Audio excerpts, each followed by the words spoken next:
Okay, sagutin natin tong tanong ni Janjan.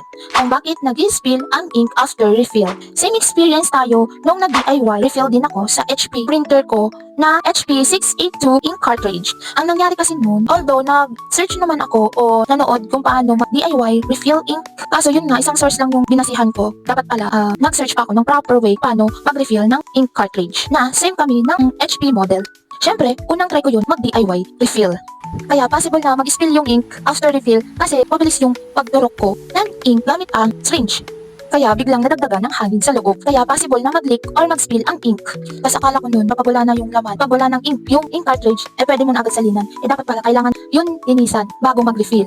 Katulad ng ibang content creator sa ibang social media ay may ginagamit na solution para linisin yung ink cartridge nila. Tapos may iba nga na nililinisan nila yung ink cartridge sa pamamagitan ng warm water sa maliit na tasa at doon ibababad yung ink cartridge para daw yung ink na tumigas sa ink cartridge or sa nozzle ay maalis or malinisan. Binababad nila yon for at least 5 seconds and then pupunasan na ng tissue yung ink cartridge.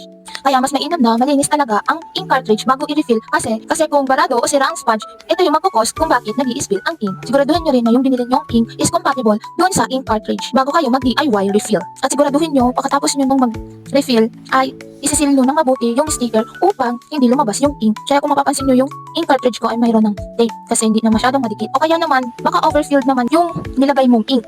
Kapag kasi sobra ang nilagay mo na ink na lalagpas sa 3 to 5 ml sa block, ay possible talaga yung mag-overfill or mag-spill. Kasi may sinusunod lang na measurement ng ink kung ilan ang ml ang pwedeng i-refill sa ink cartridge. Depende pa din sa printer model. Tsaka after i-refill, iwasan din i-shake or i-tilt agad kasi possible na hindi mag-settle sa loob ang ink at madalas itong mag-spill. Ayun lang, sana nakatulong. Ito ay base lamang sa aking experience.